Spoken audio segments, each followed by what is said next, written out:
Welcome, welcome, welcome. Welcome to another edition of Two Sides to Opinion podcast. I'm the guy once again driving this bus, and I got my two co-drivers with me, Jones and Coach Josh. How you fellas doing today? What's going on? What's going on? Hey, you muted.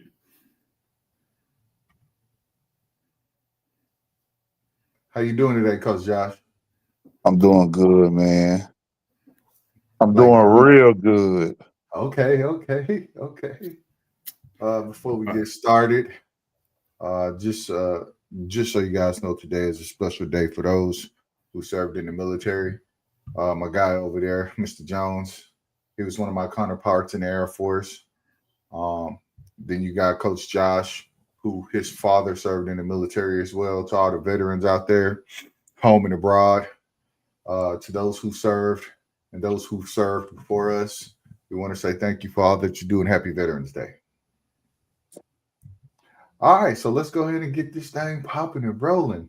And this is going to be an interesting episode just because we go get it popping with one of these,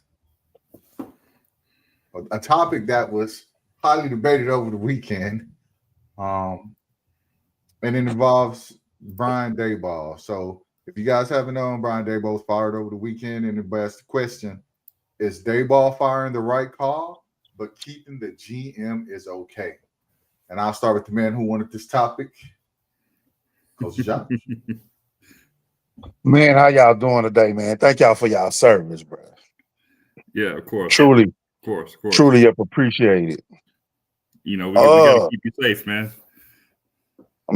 Hey, man, thank y'all. Hey, man, from the heart. Hey, man, from the heart, man. From the heart. Of course. Bro, man, let me tell you something, man. This guy been the coach for 4 years, or this was his fourth year, if I'm not mistaken. Man, it was time for him to go. I didn't have a problem with them trading Saquon Barkley so much. But then I realized what they got back for him, and I was like, man, y'all tripping. And part of that was they didn't trade him. They didn't resign him. Okay, so they let him go. This was the thing. They were supposed to do a trade with him. That's what was supposed to happen at first. But the dude thought that the GM, which Marcus, we talked about this in pregame, something wrong with the GM too. He needed to be gone too, but that's a whole nother topic. But Brian Daboll, or Drop the Ball, he could have said that he wanted Barkley because it looked like he calling shots just as much as the GM. Let me ask you a follow-up question, because you said you think the GM should be gone too. So that's exactly what we're talking about. So should they keep the GM, or should they get rid of the GM along with the head coach? I would have got rid of the GM. I'd have did like they did my boy Brian Kelly. Hey man, you and your partner gotta go, bro. He hired you, man. He's sitting around here backing you. He gotta go too.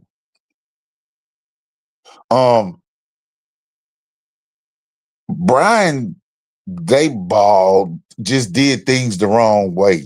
He had that one good year with Jones, and it's not a good look that Jones left and is an MVP candidate. The team is winning. Barkley left. They winning Super Bowls. Then why you just don't start Jackson Dart from the dump?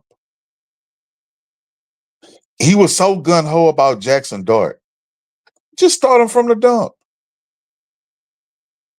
I mean, I didn't like his defense. Don't really like the offense. Like, bro, man, what you doing, man? What are you doing? So let me interject. So I'll answer your question.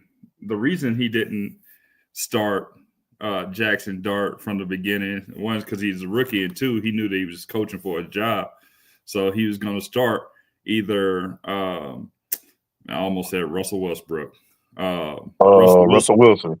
Yeah, Russell Wilson or Jameis Winston to try to get some wins.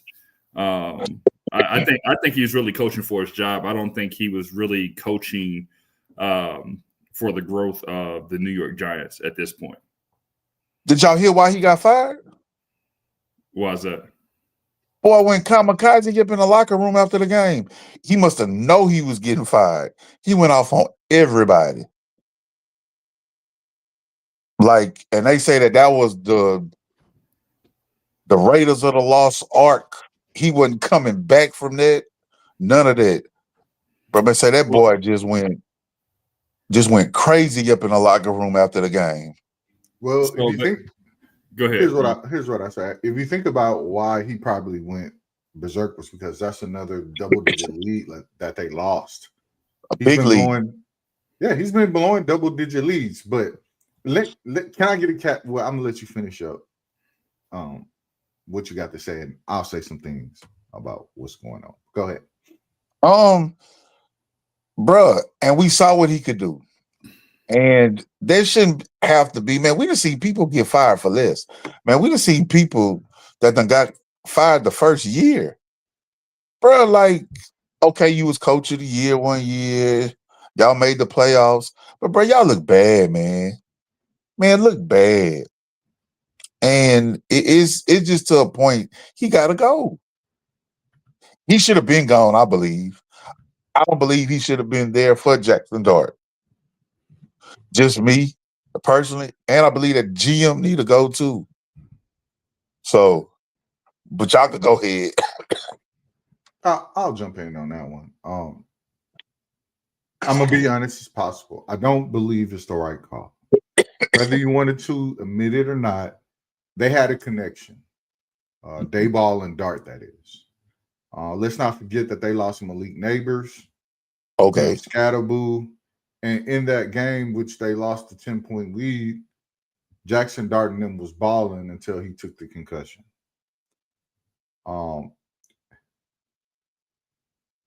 I feel that they're going to put Jackson Dart behind the power curve one more year again, solely because they fired Daboll.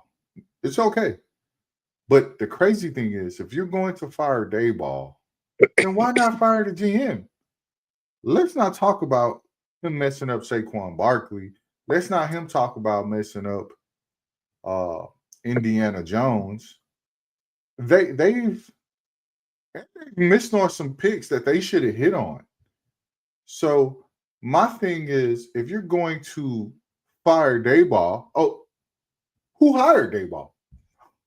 The GM. It's crazy. Like, and then here's the crazy part. They said that the GM is going to be the main dude to hire the next coach. What are we doing? The Giants are starting to remind me of the NFC Bengals. They out here just doing whatever.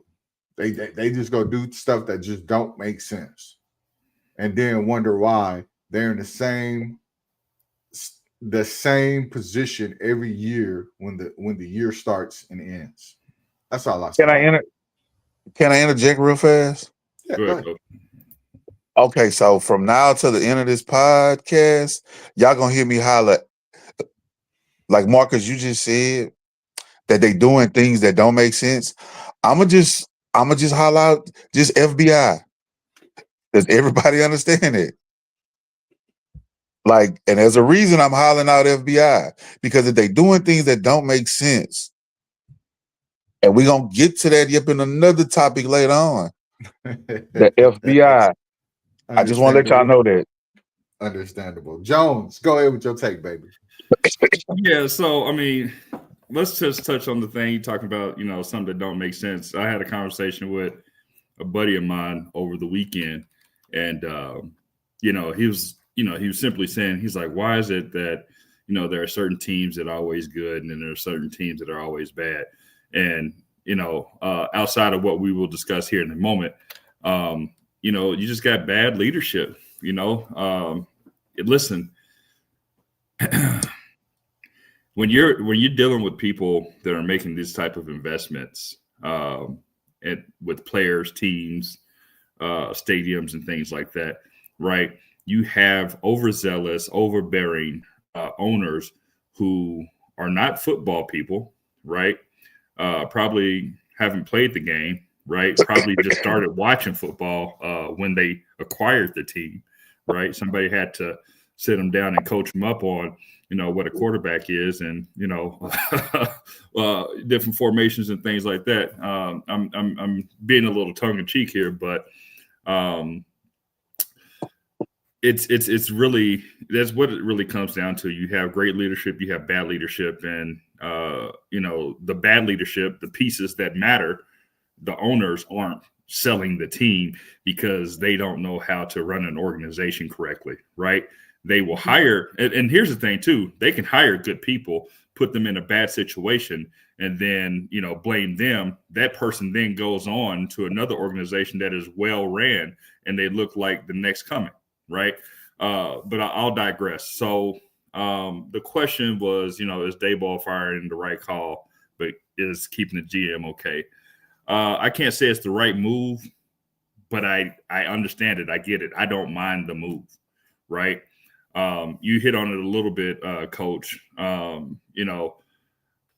kind of look at it, right? Separation of powers. And you brought up a great point, Marcus, and it kind of made me teeter a little bit about, the current GM actually being the one who hired Brian Daboll, right? So he does take a knock for that. But the main job of the GM is to, run the organization, do a lot of the scouting and acquire players, right?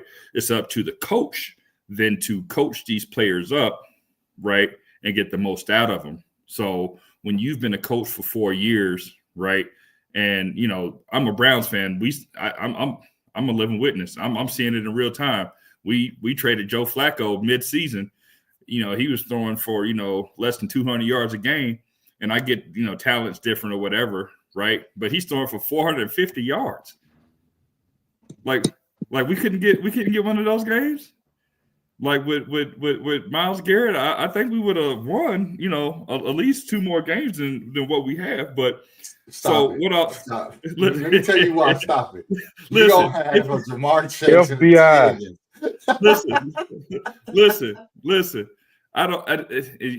Listen. That's, and I know it's differences in talent level, but differences, bro. That's night and day, my guy. That's night and day. Night and day. But here's where I stand though, right? You know who you can put it on and who you can't put it on, right? Because the Bengals had a bad line, we have a bad line, right? So when he's dropping back and he's throwing the ball, right? Even if Jerry Jeudy's not catching the ball, but it's hitting him in his hands, we can say, okay, it's not Joe Flacco, it's our receivers, right? But when you drop back and you throw an interception to nobody, like there was no receiver there. It was only the defense. It was the safety back there, and that was it. And he threw a couple of those at the beginning of the season. So, and that's, hold on really quick. And that's why I say what I say about coaching, right? Because he went down there. I know people got issues with Zach Taylor, but Zach Taylor turned that whole thing around with Joe Flacco. Go ahead, Marcus.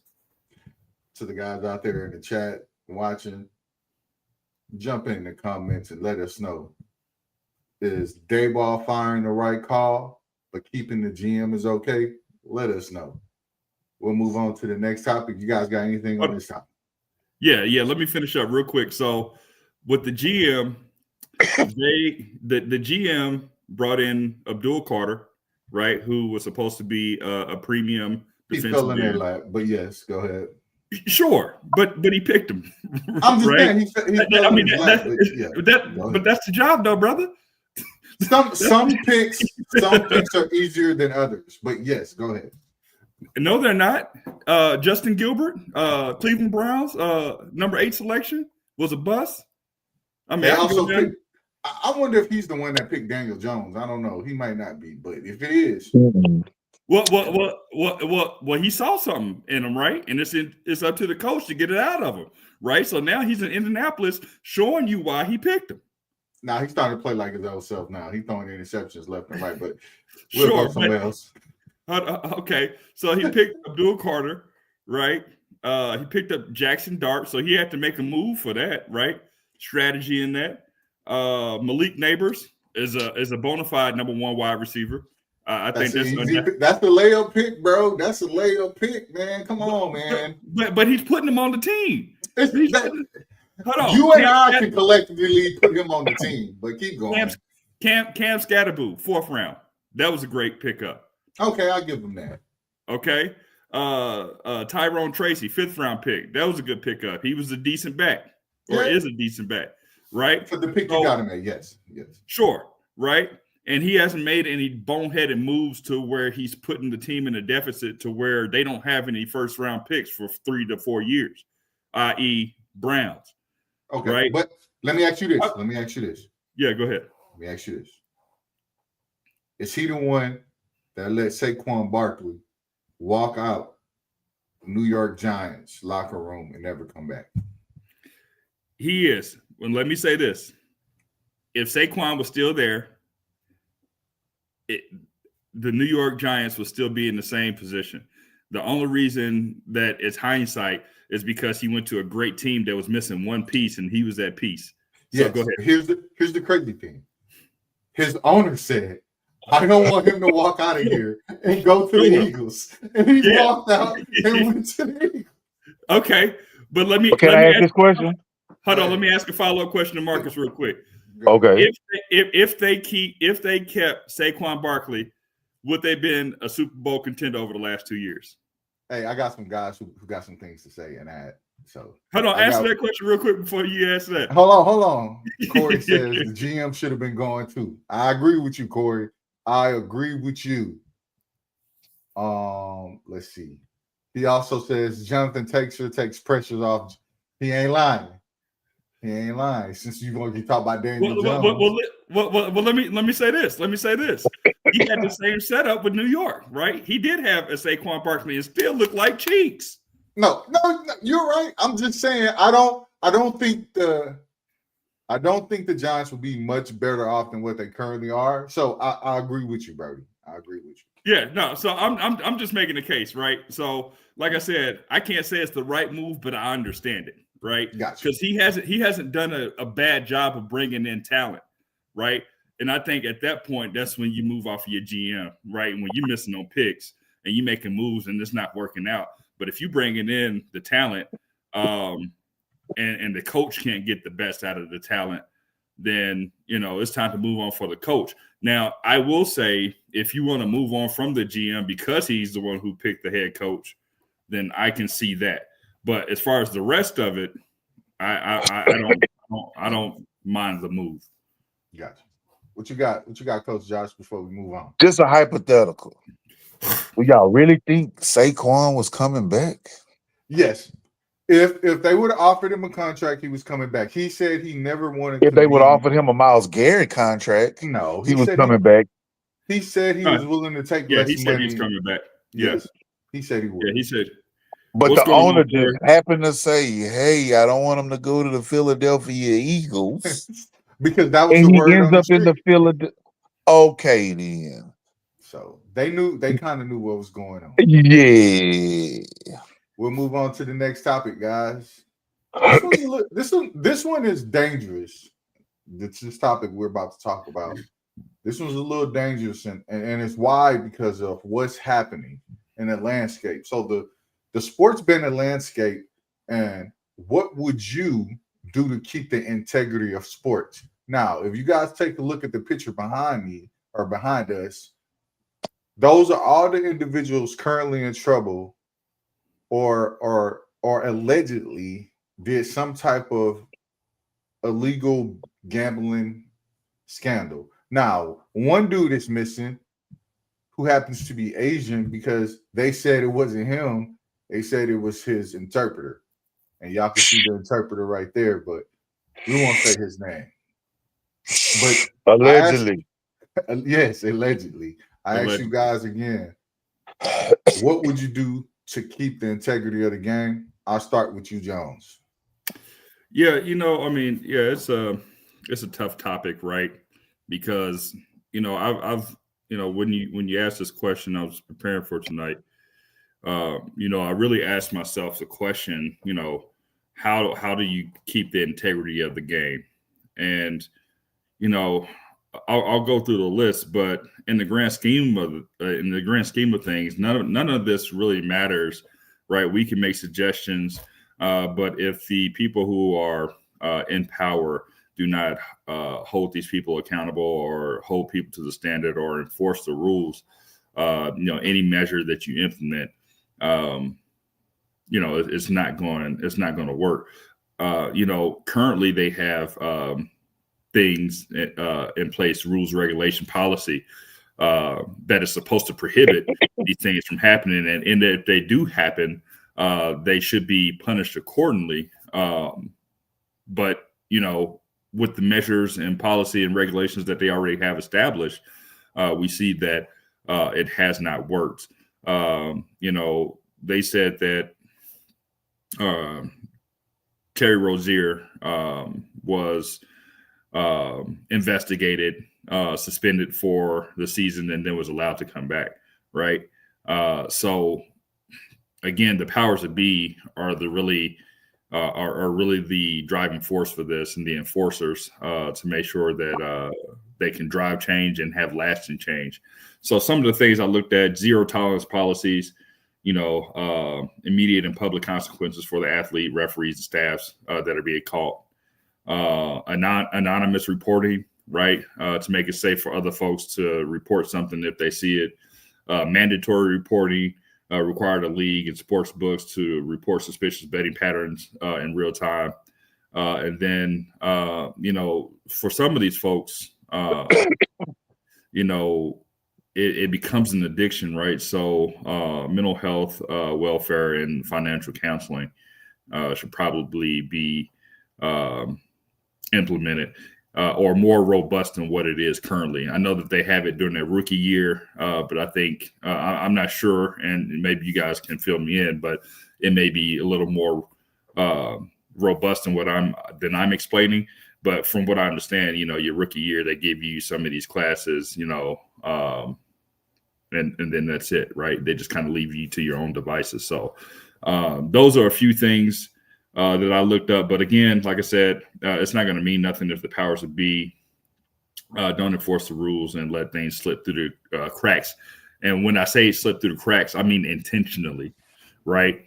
Turn the blind eye and or being a part of said practices. So again, everything here is being said allegedly because there have been no definitive charges brought on anyone. However, we can speculate as a hypothetical, right? If this is true or if this were to happen, what I would say. And,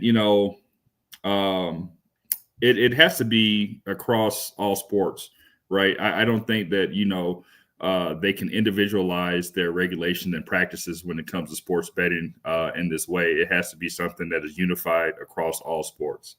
And with that, I'll kick it over to you. Coach Josh, what you got, man? Oh, before anybody that's out here in the chat, go ahead, go to the comments. Let us know what you think of what would you do to keep the integrity of the sports with the betting landscape being as it is. Hey, can I say one more thing? Go ahead. So lastly, with this coming up though, as a fan, when things go awry, right? When Dylan Gabriel throws a quick slant across the middle and throws the ball in the dirt to an open Jerry Jeudy, right? People are thinking now, oh, okay, this he got to be throwing the game, right?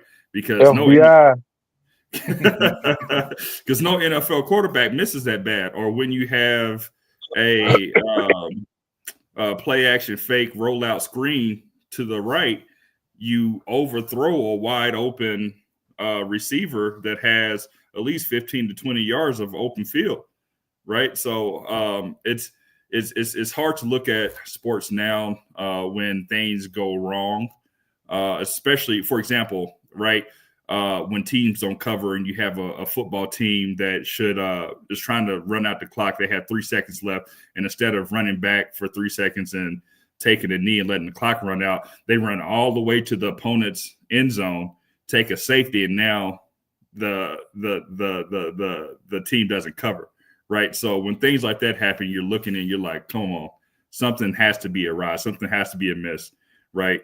And I'll leave it at that. What about you, Coach Josh?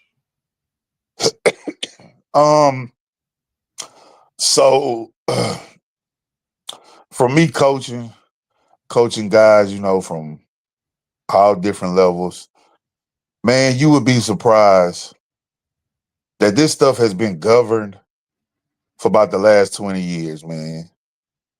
I have to ask this question. Why now? And I know people going to say, oh, well, because of the betting and the online betting. People been betting, man. People been betting on these games.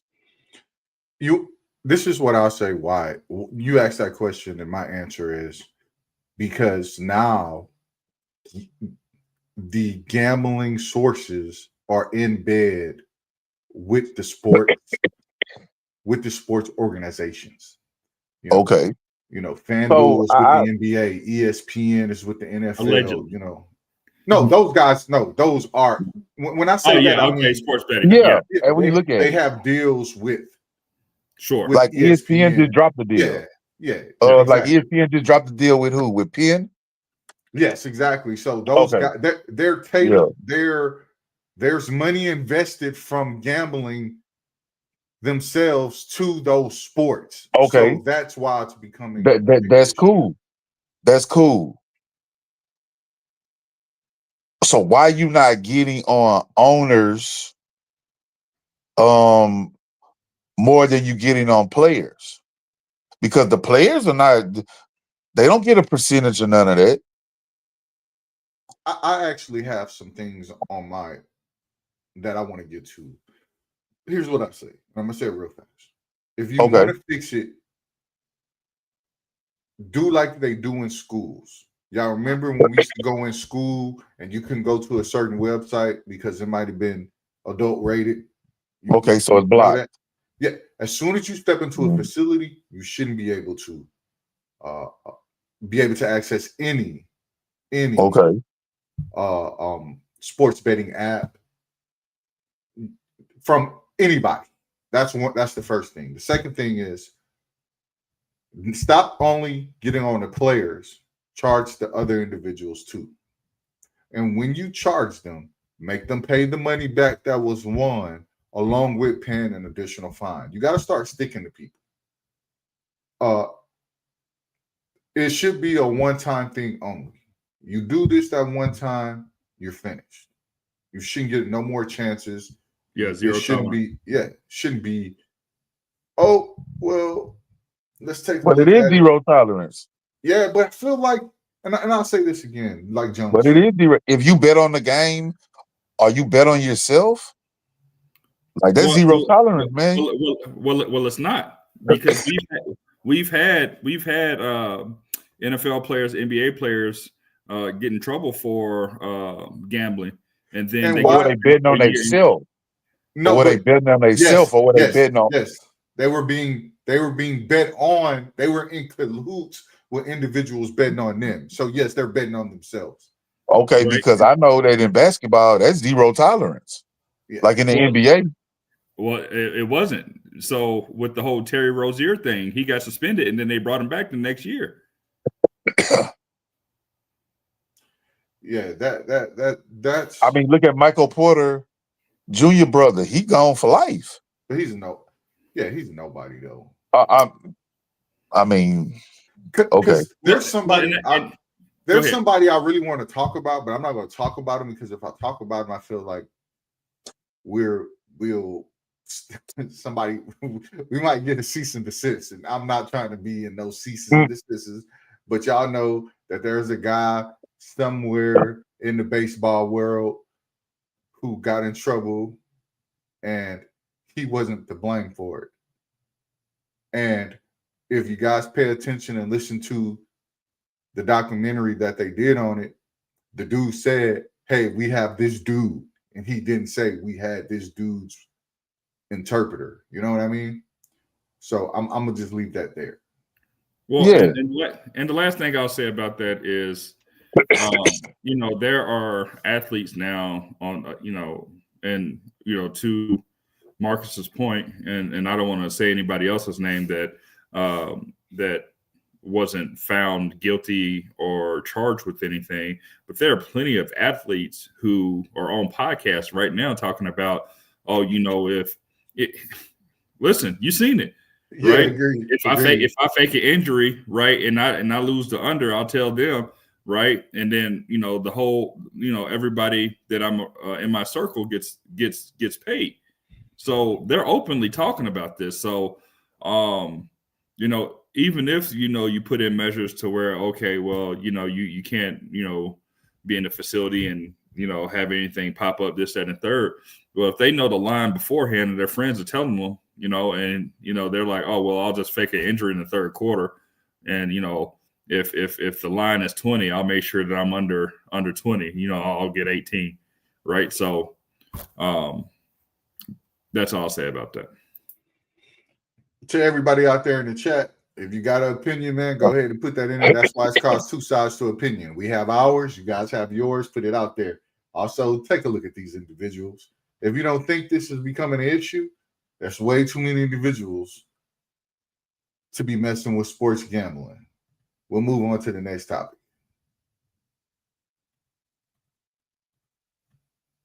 And the next one is, you guys got it.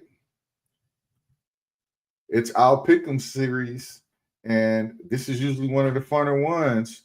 It's called Isn't It Obvious? And we take some games that we chose from, and we pick who the winner is. Guys in the chats, be voiceful. Let me know who you think the winner is going to be in. We got the Thursday night games. It's the New York Jets versus the Patriots. You got the Patriots who won, 7 or 8 in a row, and you have the Jets who won 2 in a row, which is kind of weird. But who you guys got? I'll start with you, Coach Josh.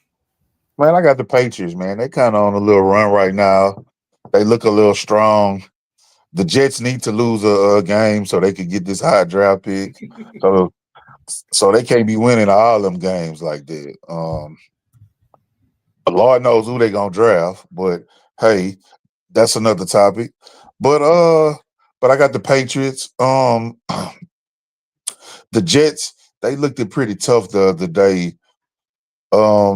Without Sauce and without Williams. So man, they coming along, bro. They just got a couple seasons, and I just don't see it. Now, here's what I'm gonna tell you: if the game is close going into the fourth quarter, and y'all better bet on Justin Fields because he won't play the whole game, but come the fourth quarter, he gonna make some big plays. But just off the jump and just looking at it, man, the Patriots should win, and I should look at it. It should be like 28-10.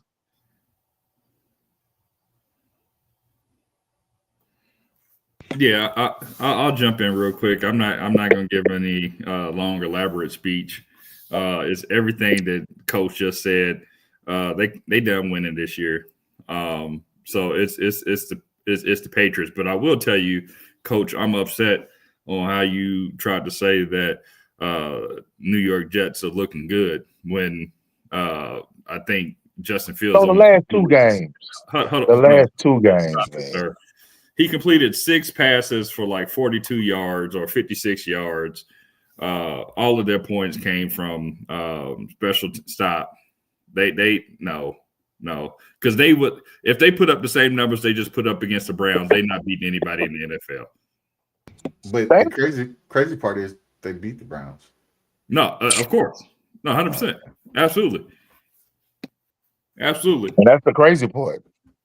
So the Browns got the tiebreaker for the number 1 draft pick over them. I'll take the Patriots, and there's only one reason why they're much better. But we'll go to this next game, and this game is important on many different reasons. You got the Bills and the Bucs. The Bucs need to win, and the Bills need to win. The Bills lose this game, and they fall like 3 games behind the Patriots. So who you guys got? Coach Jones, who do you have? Yeah, I'm gonna make this one quick too. I'm going Bucs. Josh Allen does not have any help. They just. I mean, Coleman is on the team. But listen, what I'll say is this: he doesn't have any help. You know, I think teams that know what they do well. They just got beat by Miami, which shouldn't have happened. After they got off of a nice win with Kansas City Chiefs, so I think the Bills really played the season to try to beat 2 teams, which is the Chiefs and the Bills, and they don't care about anybody else. So I think they're gonna go ahead and lose this game. Talk about the Chiefs and the Ravens. Chiefs and Ravens. There you go. What about you, John? Man, that's some deja vu stuff. Yeah, the same exact thing in our group chat. But go ahead. Oh man, I got the Bucs. Baker do for a big game, and they probably need to start stretching out that lead in that division anyway. Agreed. And then the Bills, bro, it's the defense. Man, they got those 2 linemen hurt. And bro, that's big for them. I didn't understand why they didn't try to go get a lineman at the trade deadline. I didn't understand that because Ed Oliver not coming back. And what's the other big guy? He not coming back either. Yeah, I don't know his name. So, like, that's crazy. Like, so you don't want to win a Super Bowl? No. So that's just me. Or maybe they think that the coach not that good. I mean, maybe they think that it's okay to finish second to Philadelphia. In a Super Bowl, like if they were to make it. So I don't know, but the Bills, once again, they only want to beat 2 people really, really bad, the Chiefs and the Ravens. Got it. I'm gonna keep it short and simple. I think it's the Bills. I think the Bills are going to find a way to win this game. It's a short week, so hopefully they're smart enough to get the ball to Cook and let him do his thing. Hopefully, Josh has not been looking like Josh lately, so I hope he finds himself. But Hold on. I believe in the Bills. Hold on. Specify what Josh you talking about. Josh Allen. Yeah, because you got 2 Joshes out here that's ready to go win Super Bowls. We got the next game. This is interesting because they got the same record. I want to say both it's 7-2. Got the Seahawks and the Rams. This is an important game. It helps choose who leads the division. Plus, it puts them in the front runner to be tied with the Eagles if they win. So who you guys got? Coach Josh? Man, I got the Rams. Bro, they've been running the ball really well, and I think that's one of the low points for the Seahawks is the running game. You don't know what you're gonna get from week to week with them. If you're gonna get an average game, or you gonna get those boys they busting out yards. But the Rams running game been looking good. Special teams been looking good, and we know that Stafford gonna throw the ball. So and the defense been looking really, really solid. So and McVay really looks like he wanna win, man. Like he got a little fire back while he coaching. So man, I got the Rams, man. In a close game, 28-23.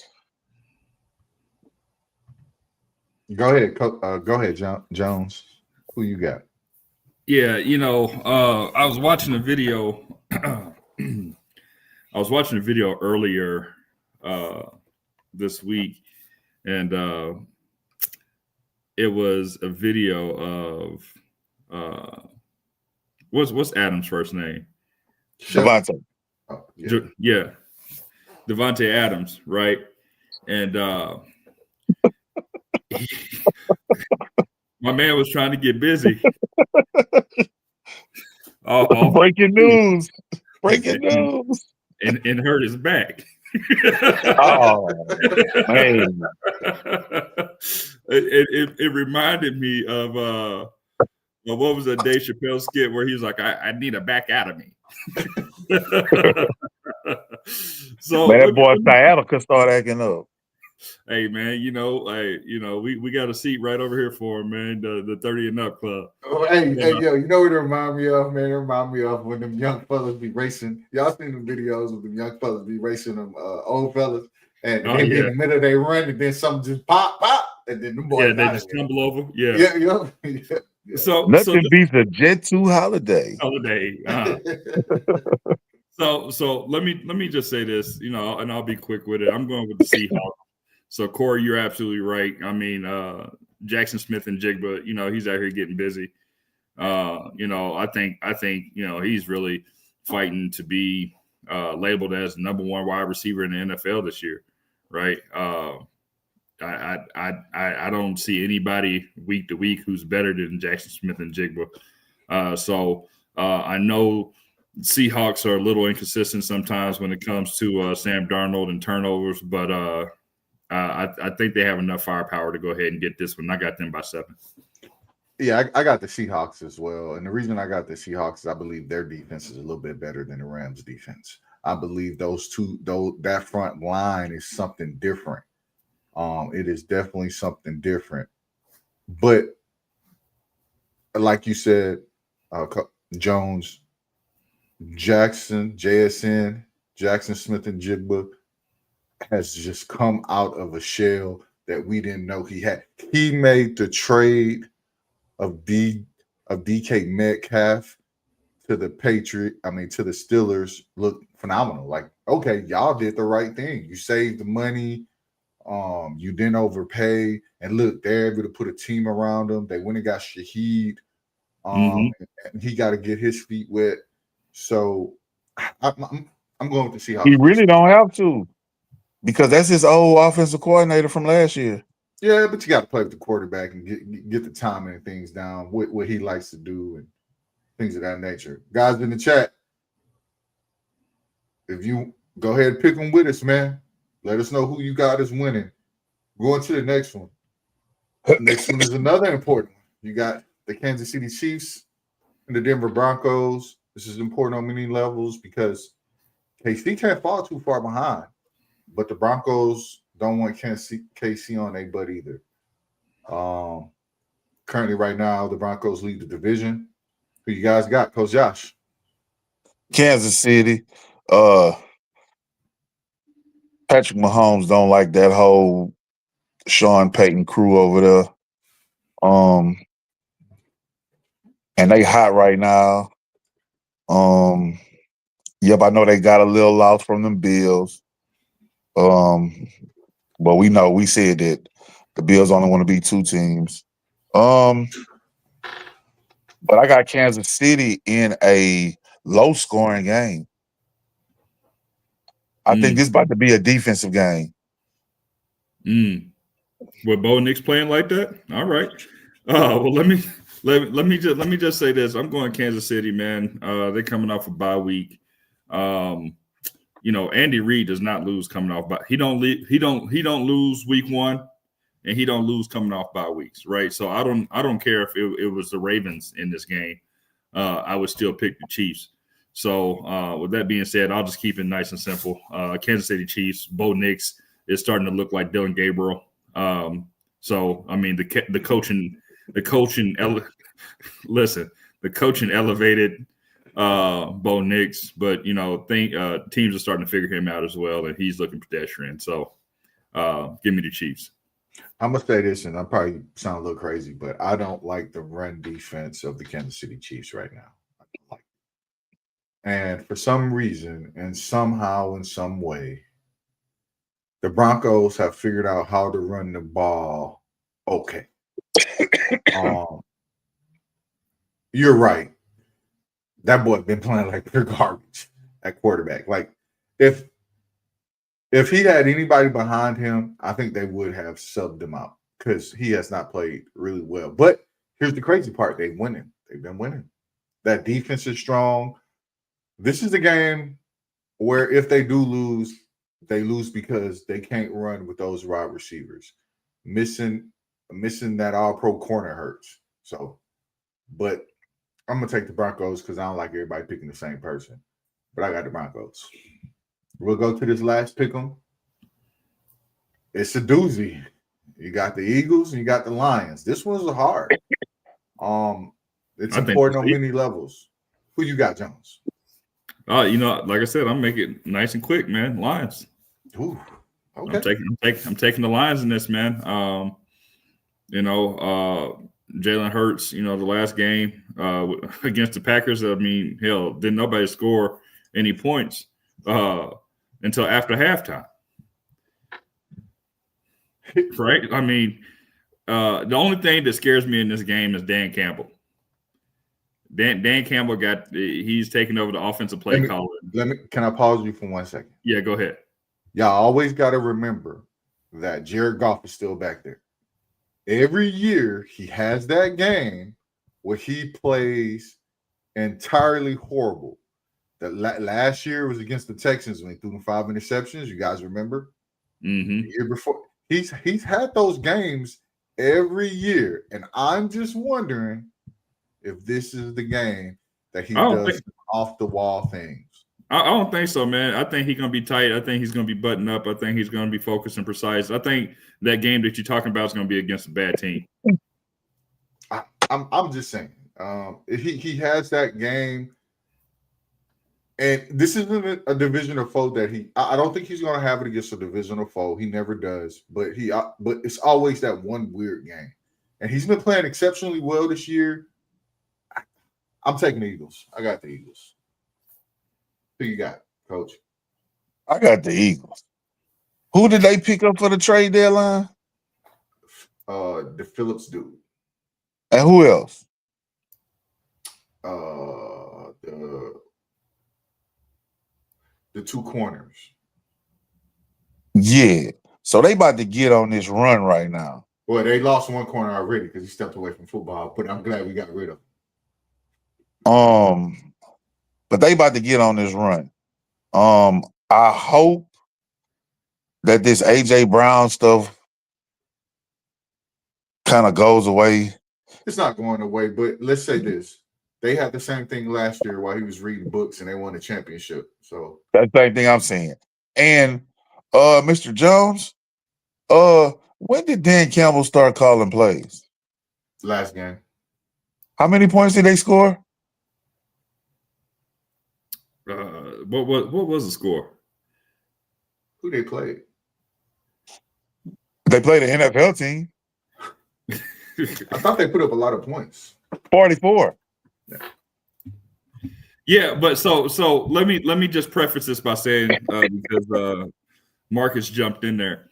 So the thing about Dan Campbell that worries me is a tight, close game. Where he will go for it when he shouldn't. When I could agree with that. A lot of 49ers, yes. In the playoff. And he doesn't take the field goals when he should take the field goals, take the points when he should take the points. That's what worries about me. That's agree with that. About him taking over play calling. But other than that, that's the only thing, and that's why I took the Lions. I believe that this is about to be a high scoring game. Hey, Marcus, what I will say, we will know if Jared Goff's going to have that type of game because he normally starts having that game right off the rip. Yeah, he does. Yeah. So we'll know early. Yeah, he don't wait. Yeah. After the first half, we already know this is the game. Yeah. No, I agree. I agree with you guys, but I'm gonna take the Eagles stuff. So let's go on to our next section, which is this one right here is important to the one guy with the beard, and it asks the question: would you guys take Wemby or the field as the best player in the NBA right now? I'm gonna go with the guy who asked this question. It's gonna be John. Go ahead. Yeah, I mean, I don't think I asked a question. I just made a statement, and I think that statement is factual. Oh, my bad. Yeah, there isn't anybody better in the NBA right now than Victor Wembanyama. But go ahead. Yeah, I mean, listen, he's blocking people's shots without having to jump. Sorry, he's dunking on people from the free throw line. I mean, my man is grabbing rebounds, coming and shooting threes from the logo. Listen, I mean, if we were, the guy really should be averaging 40. He still hasn't, I don't think, tapped into his full potential, and I don't think the team has really gelled and melded around him yet. So I think, like I said, I think Wemby is the best player in the NBA, hands down. Not a debate. I'm gonna jump in here real quick. Giannis, Joker, Luka, even Young Brunson, SGA. That's just to name a few. Don't get me wrong. The young kid is probably gonna be something special in the long run. He is blocking shots, so please be careful when you go into the lane. But he's still clumsy. Like, he's still super clumsy. And the addition of De'Aaron Fox coming back is going to take a little bit away from him. Once De'Aaron Fox fully gets his legs underneath him, he'll start taking more bulk sort of shots like he did in the first game. And the second game on a back-to-back, De'Aaron relied on him because he doesn't have his legs. But he's not the best player right now. Right now, I'm going to take the field because there's too many. He doesn't do what Joker does. He doesn't do what Giannis does now. He has to go get help. He can't. No, he can't. If he put up 40 and 15 rebounds and 6 blocks, they probably still losing. I'm just saying, Giannis, he's not Giannis. He's not Joker. He's not Luka. And he sure in hell isn't SGA. We'll see, but in my opinion, he's not him. Coach SGA, huh?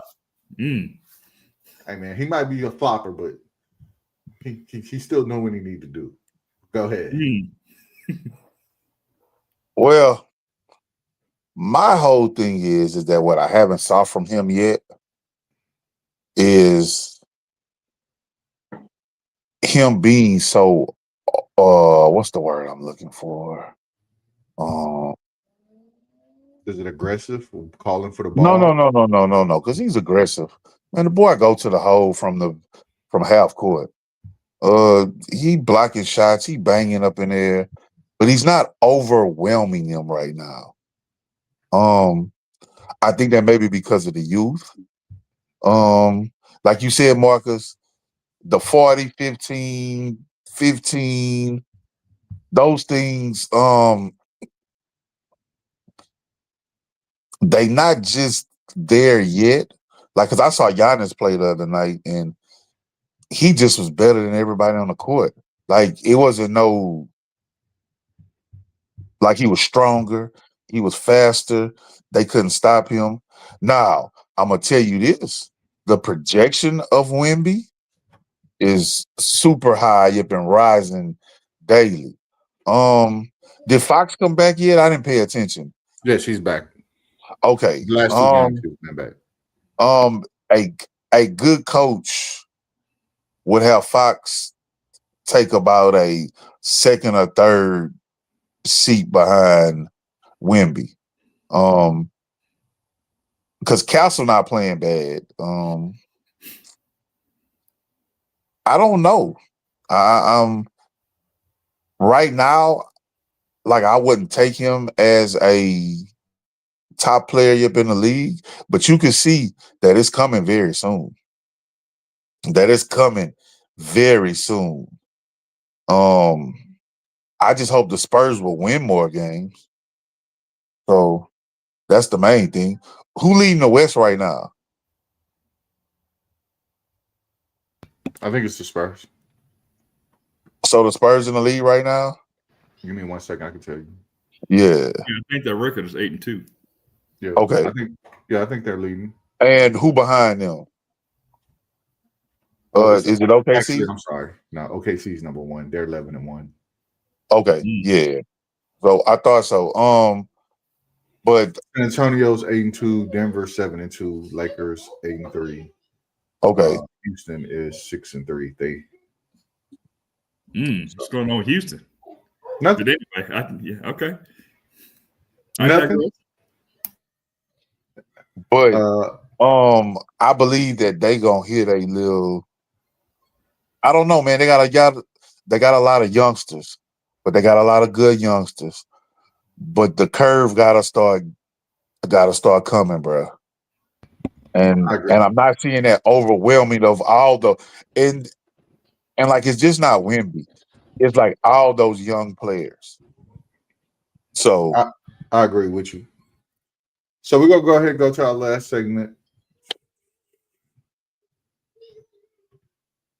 And let's make this short and sweet, guys.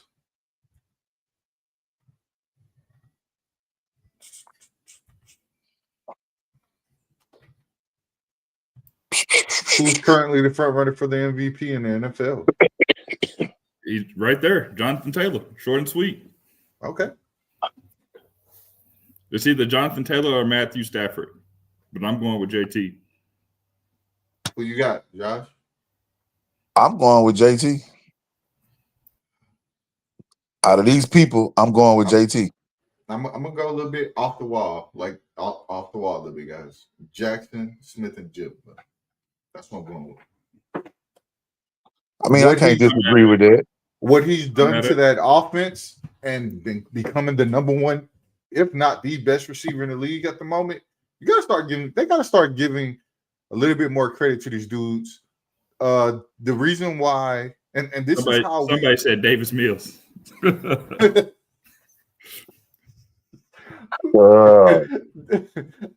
saw what he did the other day. No. Y'all stop playing. He had one good quarter. Boys looking like poop the first 3. But there's other people out there that agree with y'all. Taylor is the MVP. I took JSN, and here's why. He's on pace to hit 2,200 yards, which is crazy. And what he's done to elevate that team in the passing game is crazy. You can't measure that just solely in yards. You got to measure it in many different things. But I'll leave it at that as that. And with that being said, we hit the nail on the coffin, man. Anybody got anything they want to say before we go? Coach Jones, Josh, what y'all got, man? Go ahead, Jones. Yeah, we got a minute or two. You know, we didn't get to what pops my bubble, but I'm gonna get it anyway. So, where's my camera? I got you. No. So here's the thing, man. Why is Dylan Gabriel still playing? Well, why is he that still should be pop our bubble. What popped our bubble? Why is he still playing? You know, they told us that he was a supercomputer, had elite processing skills, you know, great in the short and intermediate passing, very precise, you know, great accuracy. And listen, the worst brand of football. I don't even get upset anymore. I mean, you know, Marcus, you've seen this, man. You know, I normally text you during Browns games about me being upset. I ain't sent you no text messages. I ain't sending you no text messages. And really quick last day, man, I just want to apologize to the Browns fans, not the Browns fans, but the Bears fans, because I didn't believe in Ben Johnson and Caleb Williams. Now, pause. No, let me pause you for a second. Let me tell you why. Because me and him had that same. We were talking about this earlier. Me and him. Okay. I gave him a rundown of the teams that he beat. He hasn't beat anybody worthwhile. That's one thing. No, he has not. That's one thing we did say. But go ahead. So I will say the Ben Johnson, Caleb Williams combination as of right now is looking good. He is not. I think he's talented. I still don't think he's a generational talent. I think because I didn't think Ben Johnson and Caleb Williams was going to work the way that it looked early in the season. So I'm not apologizing for saying that he's not a generational talent because he's not. But he and Ben Johnson are looking a lot better together as a combination. I just want to say one thing quickly. Yeah, go ahead. A couple weeks back, what I told y'all, the magic number was 5. It's at 3 right now. We're going to get to 5. You know who I'm talking about. That's enough said. Go ahead, Josh. Oh, nothing really pops my bubble. Nothing really pops my bubble. Well, they popped your bubble a couple weeks ago when they let go of Brian Kelly. So, all right, man. You guys out there, I'm reclaiming my time. Once again, thank you guys for coming out and supporting us as we continue this journey with the sports podcast. We thank you for everything you do. We love you guys. See you again next week. Thank you, fellas. Have a great one.